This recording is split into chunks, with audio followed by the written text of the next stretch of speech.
Hi, everyone. I have a special guest with me today. This is Regan from Coastline Creatives.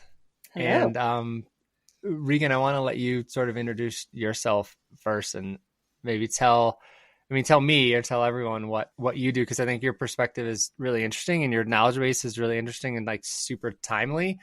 So I'm excited to talk to you. Well, I appreciate you saying that. I hope my knowledge base stays timely for a really long time. But I am the CEO of Coastline Creatives. We're a global talent agency that represents digital first creators, or as some people might lovingly call them, influencers mostly. We have three primary divisions as an agency, and how you and I met was through the athlete and fitness division. And we work with creators for now, primarily in the running space, fitness, and then some adjacent sports like golf, and just helping brands tell authentic stories through the physical pursuits. The second division that we have is our cocktail and beverage division. That's our longest standing division, and I would say our biggest division. And so that's like mixologists, baristas, sommeliers, pretty much anything you can sip. So that division works with creators across basically all aspects of drinks and hospitality. And then we also have a food and lifestyle division, and that is a mix of chefs, creators who share everything from recipes to home inspiration, and like kind of connecting on day in my lifestyle content. So like really verging on what more people's traditional understanding of an influencer is. Yeah. So across those divisions, I would say we are essentially matchmakers for Cool. brands, and we bring together creators and companies to still tell stories of like that people actually want to listen to versus something that feels very brand heavy. So cool. And we met at TRE, which was so great because it's exactly the type of connections that I hope to make when I go there. People you might not otherwise like be able to meet in person and talk to. So that was really, really cool. Give me what you do is relatively like very new, really. How did you get started and seemingly like scale to, I mean, you have divisions and like how big is your team? Give me a sense for that. Yeah. So I guess I'll start at the beginning. My journey into the space is a little unconventional. I studied criminal justice at Northeastern University, so a bit of a departure. Stick with me. I was really at that age dead set on a career in law enforcement or something adjacent to that, but everything shifted after I was in my fifth and final year at Northeastern. It's a 5-year program. Don't worry, I wasn't a slacker. Uh, but I was in my fifth and final year, and I was actually a survivor of the Boston Marathon bombing. Wow. And that experience really forced me to step back and reevaluate what I truly wanted. And it made me realize that I wanted to explore the world and have different experiences. And I think one of the most important realizations that I had through that like journey of self-reflection was I really wanted to tell stories that matter.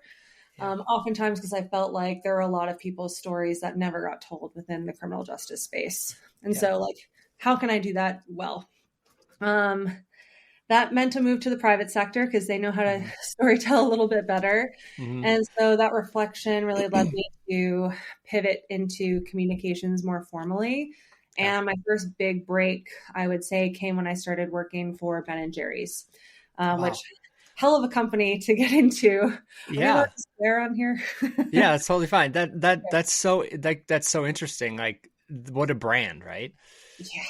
Yeah. I mean, talk about, well, first off, working for an ice cream company is exactly as fun as it sounds. Maybe not.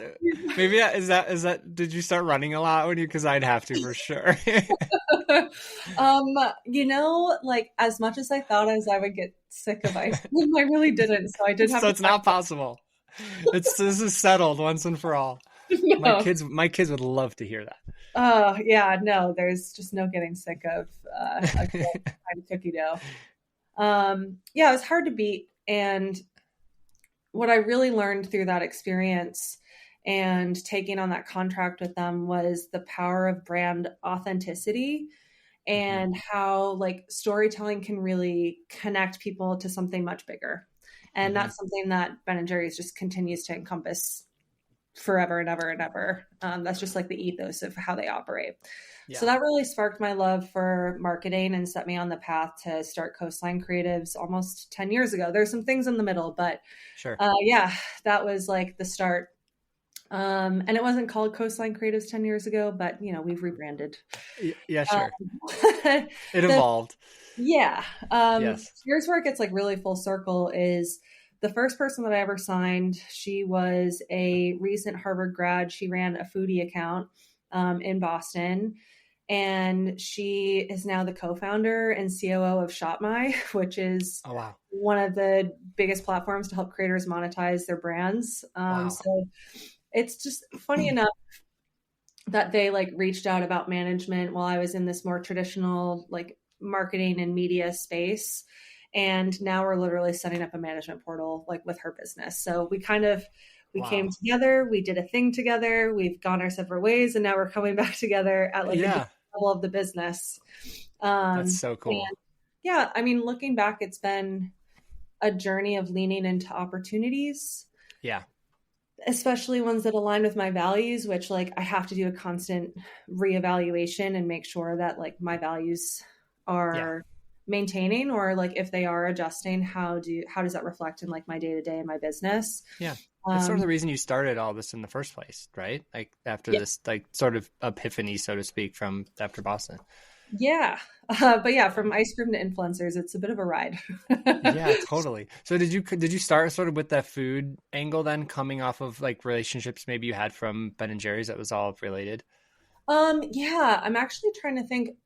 Honestly, it was just a lot of like marketing or like networking in Boston. Okay. Because the first iteration of the business was doing like social media management, PR, and more traditional marketing tactics for hospitality and CPG brands in the Boston area. And so, just got to know a few people, and they're like, hey, you're really good at like negotiating things. Do you want to negotiate my things? And I was like, I don't know. Is that a thing? And so we started the first influencer agency in all of New England. That's so cool. Yeah, really like a first mover there, huh?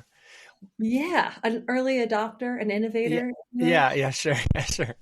So you work a lot, pertinent to this conversation in the running space. Give us an idea, of who you work with on the creator side, and then maybe we can talk next about what that relationship looks like that you sort of link between them and the brands.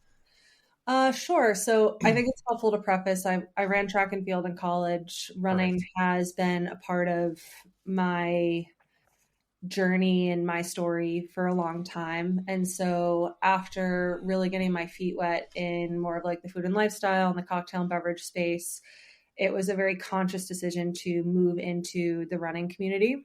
Yeah. It also was married with the first person that I ever saw and followed on TikTok, which was Erin Azar from Mrs. Space Cadet. Right. And this was, in April 2020. And I said, I'm going to manage this person one day, and manifested that. That's right. That's exactly what I was going to say. Yeah. So she was really the cornerstone signing for the division, and provided a launching pad for working with people who are in all different intersections of the sport. And so that's now reflected in the folks who we manage. Some people who and you've potentially seen down at TRE recently, Mike Ko, or better known as Kofuzi, Alex Hermanson, or better known as Herm. We also have a collegiate coach, Courtney Kitchen, better known as Court Marathon runner. The list goes on. There's 15 runners. And then we also have some folks in a few other sports. We do have one elite athlete, Vanessa Fraser, and she's signed with Saucony currently and is a distance runner essentially. We want to have an intersection with every part of the sport and celebrate every running journey that exists out there. Yeah, it's so cool. And so at TRE, we were chatting, but you also had meetings with brands and things like I did, and the Mhm. timing at TRE is very much like in preparatory for the following year, or in this case, Yeah. 2025 that we're in now. So you like, what were those meetings like? What sort of things are you planning? Like how, because a lot of these, or maybe some of them are like really just kind of flash in the pan campaigns, but a lot of times you're trying to build relationships really, right? And between Mhm. brands and really, like you said, match make. So tell us Mhm. how that looks, because I think it's a lot more deliberate than maybe people realize. Yeah, like I said, it's a little like matchmaking, Yeah. but with a lot more moving parts Hmm. and spreadsheets. At its core, it's about aligning stories. So the creator and the brand both have something that they want to say, Yeah. and the magic happens when the stories have overlaps or intersections. Yeah. So at like a really basic level, an example would be a creator is already obsessed with a specific shoe that a brand makes, and Yeah. they have a racing goal or Yeah. an endurance goal, and we are the connectors to understanding, does that brand want to storytell around that shoe and that product, and if Yeah. so, when do you want to tell those stories? Does it align with when this person is trying to achieve this other thing, or or tell a story about this other thing? Yeah. And so like at its like very basic level, it's really Yeah. just matching up a lot of people's calendars and Yeah. ideas. And Yeah. it's like that Always Sunny in Philadelphia meme where he Yeah. has like the poster behind him and all of the strings connecting everywhere. Right. Right. Right. um, yeah, I think what we do obviously is a bit more than that. Yeah. And being at TRE is one manifestation of that, but there's a lot of behind the scenes work that comes into it. Yeah. Being a matchmaker is just the tip of the iceberg, so to Yeah. speak. There's a dedicated outbound sales strategy that we are like kind of at the bottom of the funnel when we're seeing folks at TRE, but also like there's some brands that we've never had the opportunity to work with. And Yeah. it's our opportunity to like poke them in person and say, Yeah. hey, who's the right person here? Because I think I might be like shooting my shot and like not hitting the target or anywhere near it. Totally. Yeah. Um, and then, beyond that, beyond those conversations at TRE, that's when like negotiations come into play, and Hmm. we're ensuring that the creator's value is recognized, Yeah. and making sure that a brand is also getting what they need out of the interaction as well. Yeah. And then, yeah, we can delve into all the other nitty gritty, but that's like really the essence of what happens at Yeah. one of the conferences. Yeah, totally. And so are you like, give me a sense of like the scope of the projects that maybe you're talking about at any given time, from like, maybe a one time thing around Boston, or I know they probably vary like really greatly, huh? Mm. Yeah, there's really, I mean, There I isn't think like a template for like this or this. It's like very creative as far as how you or you give me a sense of it. I'm starting to speculate. well, your speculations are definitely pointed in the right direction, or even like Yeah. well intentioned. Yeah. I think for the caliber of creator that we're working with, it's a Yeah. little less cut and paste, Right. and a bit more really about making connections. So Okay. we just signed Tommie from Tommie Runz, which I'm really Yep. excited about. Great. And he's going to be announcing something here in a couple of days. Excellent. A Excellent. Teaser. feat. Yeah. And Teaser. Cool. and so it's like he really wants a storyteller around that thing, but like Yeah. maybe there's some brands that have just not even considered that thing. And so Yes. Yeah. it's about saying, do you have some incremental spend over here? Luckily, we're in January, so the answer is usually yes.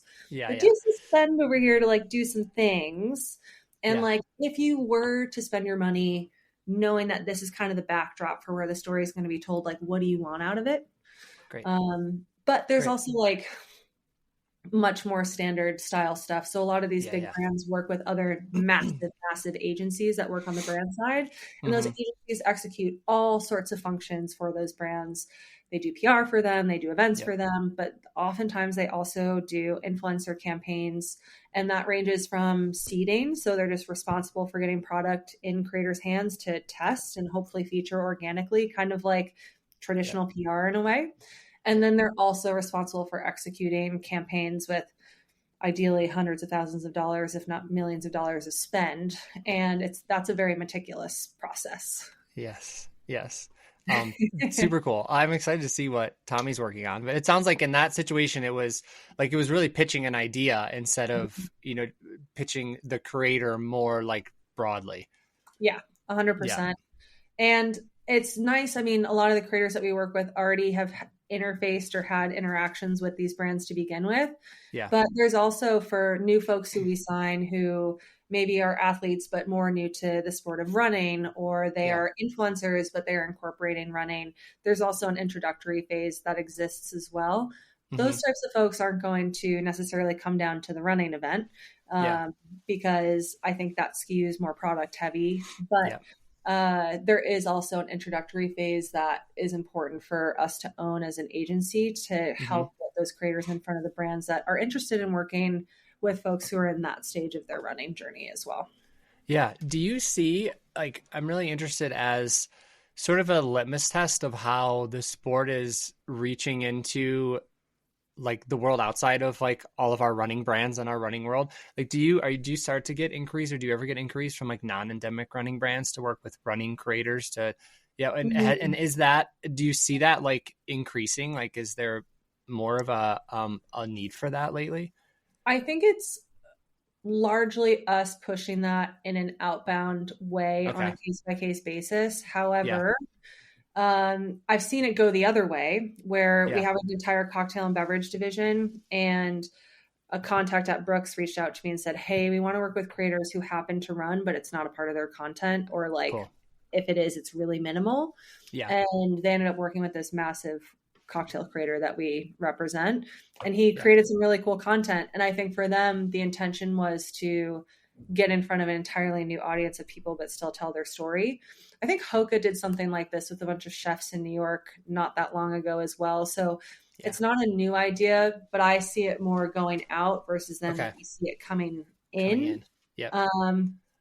I think the most obvious places where I see it coming in are beauty, as well as travel, interestingly enough. If you think about it, running is really a tourism driven industry. Once you kind of hit a certain precipice of travel to big races. Travel to routes you want to run or whatever it may be. Yeah, absolutely.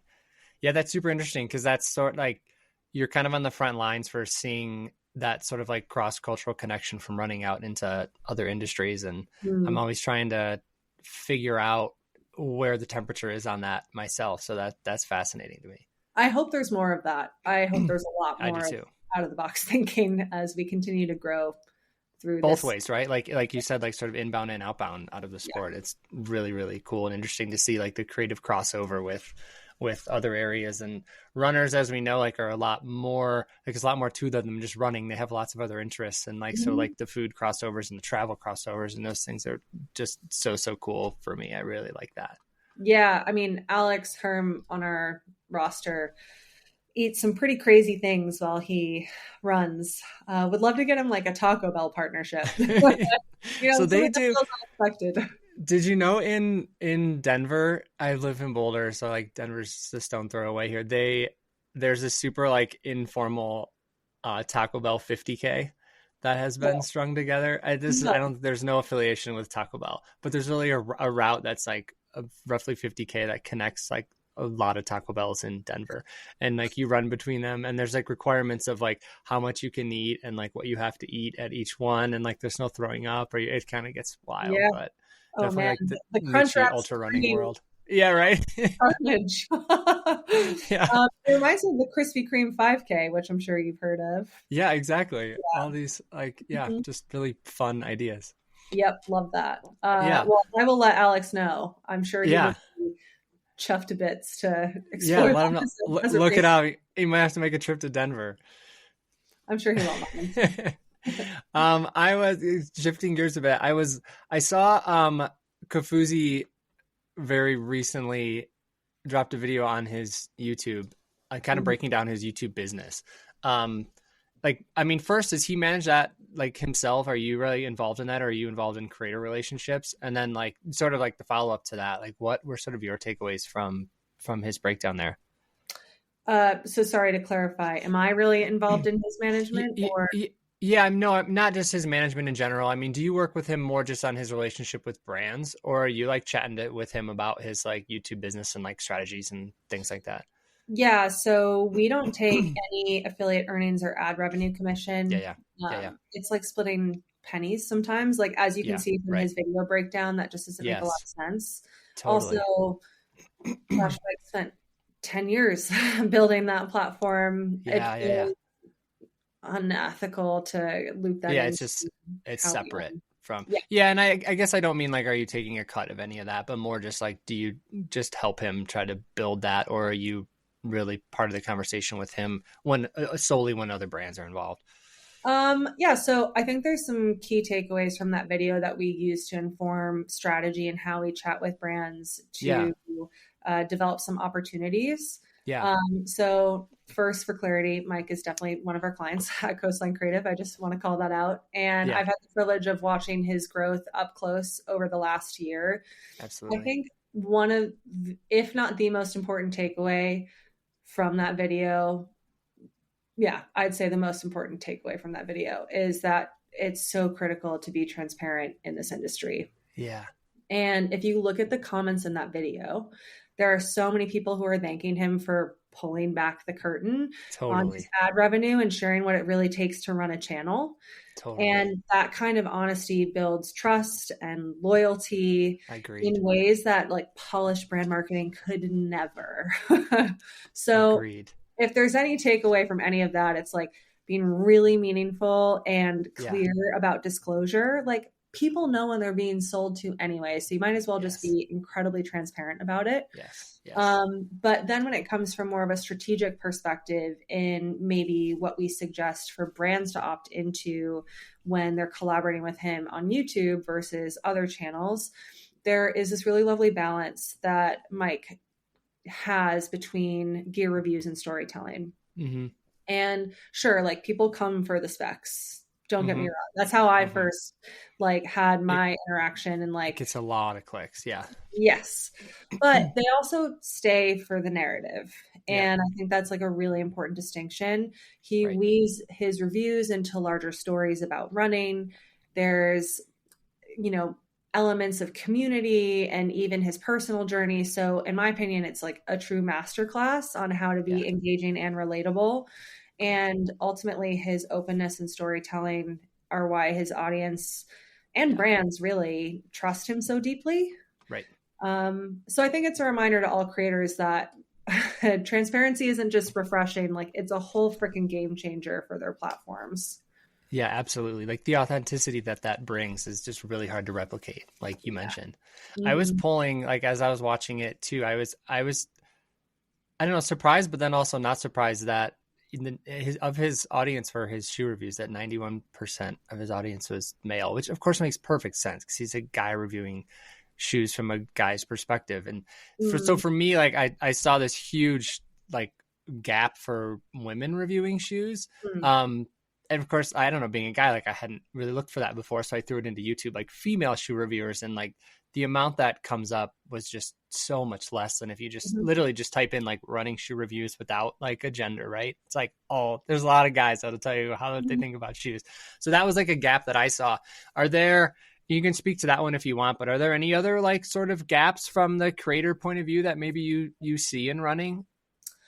Well, I think with the realizations about the gender Mm-hmm. uh, makeup of his audience on YouTube, I think it's important to reflect on just users in general on YouTube. Yeah. And that was also Yes. talked about a lot in the comments. Yeah. More men watch videos on YouTube than women. Yeah. Um, I do think in general in the space, like it can really feel like the industry skews towards men and male audiences, Yeah. especially in certain niches like shoe reviews. Yeah. But there are also like incredible women out there who are There reviewing are. shoes.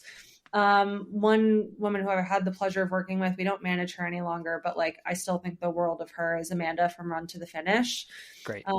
She's been reviewing shoes for, I don't know, a decade. Great. Great. um, she's like one of the OG gear testers. I remember I was with her at TRE a couple of years ago and we went to, I won't insert the brand name, but we went to a brand's booth, and there was like one of the PR ladies came up to us, and she was like, "Oh, like, who are you?" And I'm like, "Yeah, so Amanda actually like gave gear reviews and like tested back when you guys did carbon copy, like Yeah. paperwork that she had to submit to the brand. So she's been doing it for a really long time. And I know for her, that is a big component of how she continues to make money as a creator, but she does it more Yeah. through a blog format than she does through a video format. There are videos, Got it. but like her blog is kind of really where all it's housed. Got it. What I also love about the conversation that Mike's video, and it sparked like this area where the industry can grow beyond what you were saying, just like gender. There's a lot of body diversity that needs to still be accounted for, especially in gear testing. And this was not a massive recurring topic in the comments, but like a little bit. Yeah. Because I think a lot of people that follow Mike look and run like Mike. Yeah. But if I was somebody coming to Mike's page, like I'm 5'11", I'm a little bit thicker. I don't run like the way that I used to in college, and the way that the shoe is going to react to my height, weight, foot, build, cadence, strike, everything is going to be completely different. Right. And so while I think Mike is the best at what he does, there's definitely room for more perspectives in this space, not just from a gender perspective, but like people who can represent a broader spectrum of the running community. And that said, while gender diversity, I think, is improving, we still just like majorly fall short on the body diversity side of things. And it's not just about testing across foot types either, but it's also considering like how gear performs for runners of different body types. So like if we're not just talking about shoes, we're talking about running vests, we're talking about leggings or shorts. Erin is actually a really good example from Mrs. Space Cadet of like, I'm going to just try to find a pair of leggings that don't fall down. And that's the problem that people are really trying to solve for. So intersectionality, even in the gear review space, is key to represent the full group of runners. Yeah. And like a lot of things in the running space, there's just a lot of room to fill that out a bit more to represent more of the runners than it currently does. Yeah. I mean, a little bit beyond that, I just don't think that, especially newer runners who maybe have bodies that they haven't previously seen represented in the running community, don't feel like they have enough experience to comment and provide reviews. Right. And so even if there is a way to empower them to be able to give their feedback, where like, these are some of the things that you looked for. Like, I remember when we first started working with Herm, and he would talk about, oh, I get hot spots here, or like the tongue length is really killing me. And like, these are all things as somebody who's run a lot of miles, like I never really thought about it that way. I just thought like, oh, these shoes aren't for me. And so he has a really good Rolodex of jargon to be able to communicate that back to brands for like a big boy who is not often represented in testing at the like corporate product development level or the like post-production level either. Yeah. Like the wear test communities that are developed at shoe brands, like don't always represent people maybe of his body type or others as well. Super interesting. The other question I wanted to ask you about was like the athlete intersection with creators, and how that's just like really seemingly starting to come together, like or maybe peak or kind of hit that cruxy point right now. Like I was on the Second Nature podcast with Aaron Lutzy and Steve Holmberg, like with like this 2025 kind of prediction show where we were just speculating on things we've seen, maybe things that start to come together. And Lutzy, who had has a strong sports marketing background at Red Bull, particularly, just said, pretty flat out that he thinks like the days of the athletes being sponsored like solely on talent are just like over, which was like wild for me to hear from him. Like, do you see that coming together from your side? And like, are you you mentioned you already have like one from more of an athlete angle already on your roster. Like where do you see that right now? Where do you see that going? Well, at the risk of sounding a little petty, I think that's rich coming from somebody at Red Bull. Red Bull has their own angle into that, huh? Yeah, they have a hard and fast rule, and I've heard it Yes, across their audience, their offices in Austria, their offices in the US, their offices in Canada. They like yeah, don't pay creators for like social placements. Like this is something interesting. that is widespread and vast and varied. So Yeah, interesting. And uh, I mean, Lucy hasn't been with Red Bull for years, but okay. yeah, no, he hasn't been with Red Bull for years. He's doing his own thing now, but Yeah. but noted. Yeah, that's interesting. I didn't know that. So yeah, I think hearing that from him, I'm like, oh, well, you guys don't really pay like Yes, traditional influencers either, interesting. I didn't know unless that. you're providing like the way that we kind of get around it is if they provide like some sort of creative service. Okay. So Red Bull works with a lot of our cocktail and beverage creators. There's a couple that they work with pretty regularly on our roster, Hmm. and they pay them for the recipe development and they pay them for the licensing to that recipe, but they Got won't it. actually pay them for the placement on their own channels. Okay. So there's just some creative math that happens there. But anyway, Yeah. I digress. Sorry, Yeah. Red Bull. Yeah. Yeah.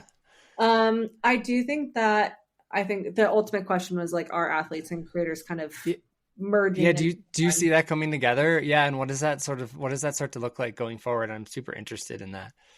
I stand firm in that social media has transformed athletes into creators, Yeah. and it gives them a platform to connect directly with their audiences on stories that expand way above and beyond their sport, Yeah. which is really cool.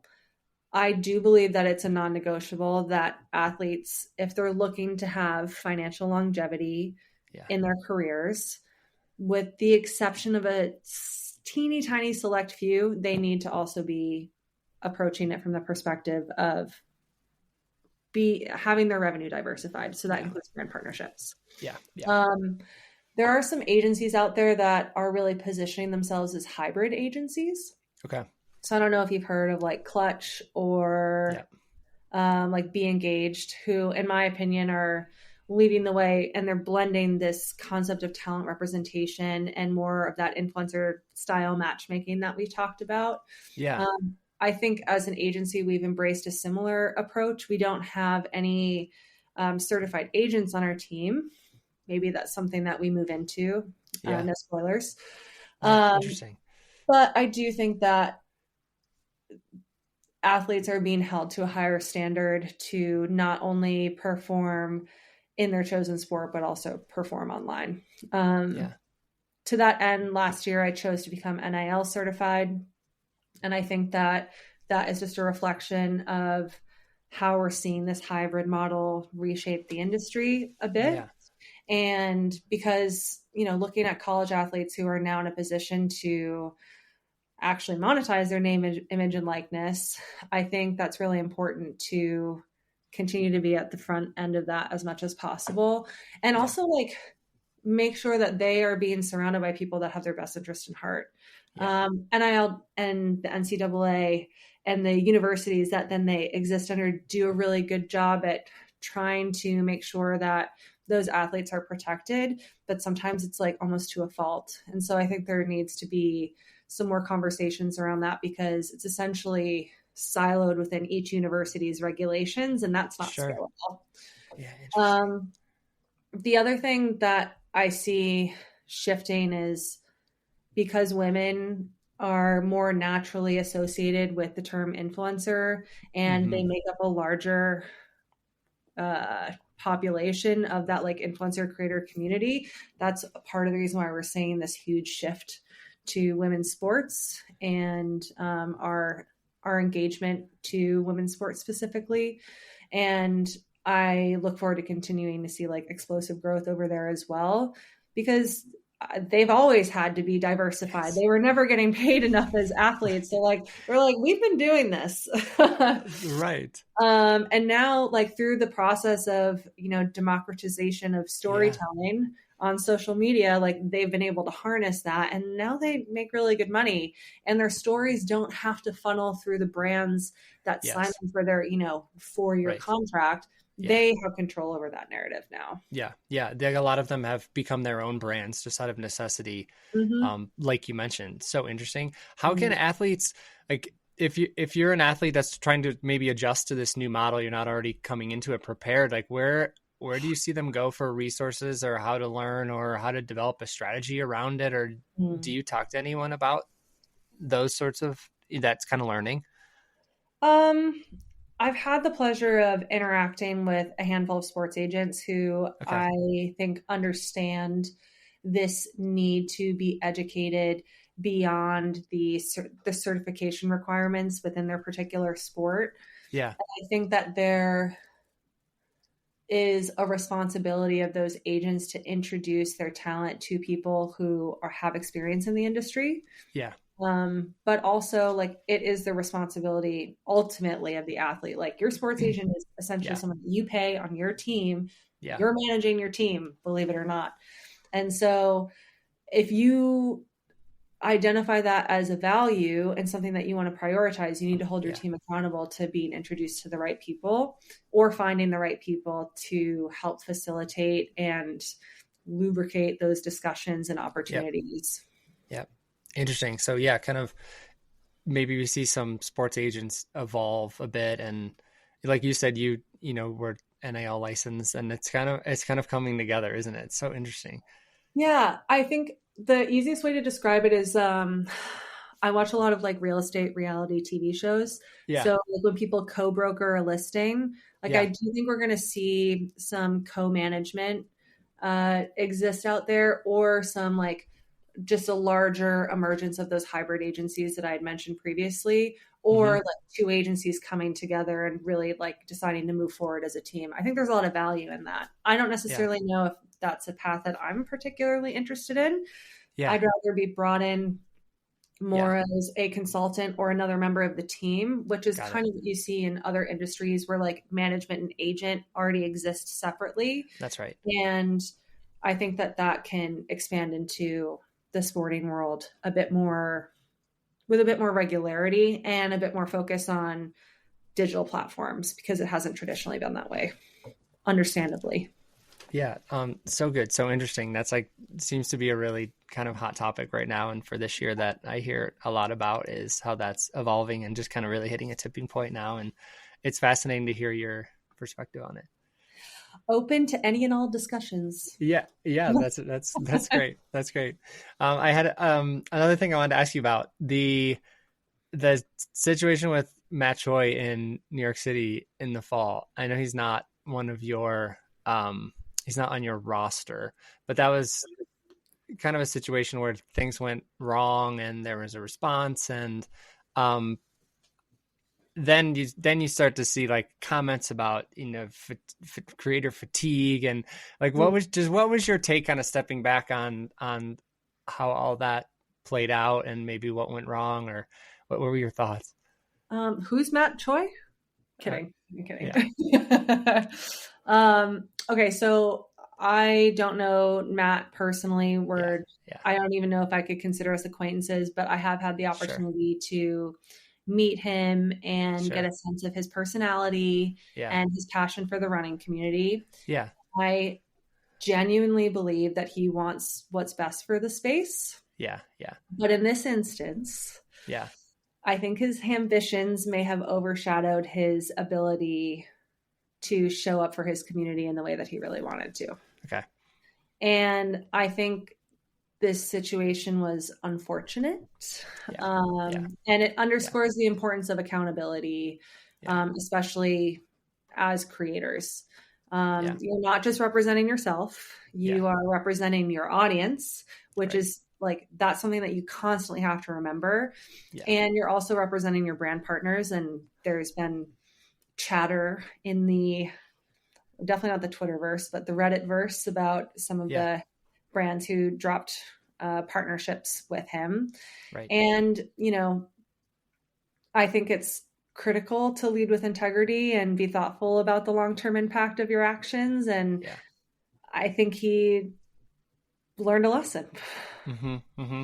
Is there like the in today's so much is public now, right? Like on social media, like just about everybody is going to have a slip up to some degree at some point. And is there a way that is best to respond? I mean, I assume just coming out, admitting fault, and learning and like truly like accepting? Like what are your thoughts on how to recover from a stumble like that? Well, I would say make every attempt not to make the same mistake twice, which I Yeah. think Yeah. is a part of this conversation. Yeah. But I think there is very valid backlash against creators. And also, like, if you sign up to be a creator and you make money as a creator, you understand that, like, this is a part of the job. Yeah. And when we're considering, particularly after incidents like the Choi situation, Yeah. a misstep can generate a lot of noise and frustration. Yeah. And we need to recognize that. I'm trying to choose my words carefully. Yeah. Fair. We need to recognize that these moments don't define the entire industry. Yeah. They define a moment in the industry. And that backlash often stems from like the vocal minority in the space, and brands and creators audiences and brands audiences like still overwhelmingly value the authenticity of like creator marketing and just creativity and connecting and bringing creators to the table. Like, I think it's overwhelmingly positive. Yeah, I agree. I think there's social media is so funny, right? There's always this like initial, like almost overreactive, like backlash in some situations. And I definitely err on the side of like giving people a bit of a benefit of the doubt to be able to make a mistake, like genuinely learn from it, realize what happened and moved on. And we're okay. They're not just like, not therefore a bad person. And I know it's just kind of a lessons maybe we're all learning from so much being so public all the time now. Yeah, I think like, to me, the question between the lines there is like, is this going to cause the creator economy to slow down? And the short answer to that is no. Yeah, I think the creator economy and the landscape is refining itself. Yeah, I agree. And the creators who can adapt and listen and lead with integrity are the ones who are going to continue to thrive. Yes, the listening especially. I'm really big on that. That's great. What do you see? What do you start to see? Like, we're in 2025 now. What are you looking forward to this year? What are you? If we were doing a prediction show, what are yours? Ooh, shoot! Can we do just a whole prediction show one day? I know it's really fun, isn't it? I really like it because you can't. I mean, if you're wrong, it's okay. Everyone's just guessing. It's really fun to talk about. But also, it's really nice to be right and to have that documented somewhere. There you go. Yeah. I would say, based upon the conversations that closed out 2024 and then the conversations that we are on par to have for 2025, it is really the year of deeper, more interactive engagement. Think in-person interactions and activations, community events that are like actually there to make a big impact. One of my favorite examples of like what I think demonstrates this shift in marketing. This is not within the running category at all, but Burberry. Burberry did a campaign with some of their like top customers. And there is this old couple. I now follow them on Instagram. I think they have like 800 followers. And they've clearly been customers of the brand for decades. If I had to guess, they've probably spent 7 figures on the brand, like within their lifetime. Wow. And Burberry chose to bring them front and center. Love it. Feature them in this very Burberry campaign. Yeah. And they just like live and love the brand. Now, do I think every brand has fanatics to that level that they can at scale, like incorporate them into the marketing? Not really, but I do think what can happen is you can use influencers as a force multiplier for those stories. And this kind of like leans into a tactic that I'm really excited to continue to implement and to advocate for, which is this like surprise and delight strategy. So giving influencers the power to reward their communities with like unexpected perks, like somebody leaves a comment on an article, or not an article, but like a piece of content sponsored by Lululemon with this one creator. And they're like, I love those leggings, like, but I'm a mom of four and I just like could never justify purchasing that. Like, Yeah. let Boom. me DM you, ask you your size and address, and we send you 10 pairs of leggings. Like, Yeah. I want creators to feel empowered to do that through their relationships with the brands that they work with. So cool. I want to see so much more of that. It builds loyalty in a way that, like, because people are kind of sick of seeing influencers doing hauls and getting a bunch of free stuff. Yeah. They're a guilty pleasure for some, myself included, but I think the masses are like, like, have you in this economy? No. Yeah. Right. So finding a way to like use influencers as a vessel to connect with people in the community who will be forever customers of the brand. Another trend, I really like, there is more interactive functionality across a lot of platforms, or like it's already been there, but now people are using it more. So Mike live streams on YouTube all the time. I really like the broadcast channels that are on Instagram now. Yeah. I leverage those in pitches all the time. I'll be like, this creator has 4,000 people on their broadcast channel. And like the engagement rate in that broadcast channel is astronomical. Like, these are people who've like opted in. So, but it allows not only for the community to interact with that creator, but then they can interact with each other and they can opt into certain conversations. And so creating more spaces for everyday consumers to interact with influencers who have access to these brands, I think is going to be huge. So I think for marketers, the focus should really shift towards amplifying these tools and these moments and really make everyday customers feel like they're a part of the story. Yes. It's not just them watching it unfold before them. Like, people are sick of seeing influencer trips now. Like, they want to feel like they're a part of the experience. So it's more about building that connection and value and creating experiences that like resonate over a much longer period of time. I see it like the difference between an audience and a community, right? Audiences it's sort of like more of a one-way street. They're more listening. And then when you move to a community, there's more of that back and forth communication. Yes. I think also too, in the running space, if brands are not utilizing creators who have a strong presence and community on Strava, what are you doing? Like, I do think Strava needs to theoretically be less mysterious about how influencers can really leverage their community there. But challenges are another example of that, where it's that interactiveness and it kind of couples then a little bit with surprise and delight as well. I love that. Nobody comes to mind. Who is really killing it on Strava? Is there a Strava creator? I don't know. Like almost the same amount of followers on Strava. I guess there's a lot of people I think of on other channels versus like, I guess I'm just not paying attention enough on Strava, but people are probably on both, I assume. Yeah. Yeah. Okay. Yeah. And it's hard to calculate engagement rates because there's no like API integration to be able to just pull a bunch of data. But you know, when Tommie's getting 1,400 people to like his tempo run, there's something to be said there. Yeah, that's so interesting. Something to be considered. So maybe a channel going forward that has maybe a good ROI, if you want to look at it that way.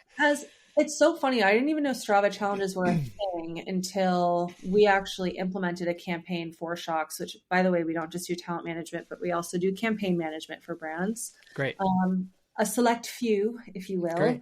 Sure. And Shocks wanted to do like a Strava challenge. And I was like, what the heck is this? And then I was joining all these challenges, but I didn't know that there was like a thing that I could opt into to like get a cool thing at the end. I was just like being such like a Strava biddy. And I was like, look at all these badges that I've got. Lo and behold, I get like 70% off on a cycling jersey. And I was like, oh, cool. I'll keep doing that. Yeah, totally. That really draws you in when you like realize that pot of gold at the end of the rainbow of the challenge, right? Like if you take away anything from this, if you didn't know like all the cool stuff you can get from Strava challenges, now you know. Yeah, there you go. Strava, big plug. Pay me, This, Strava. yeah, right. Yeah, right.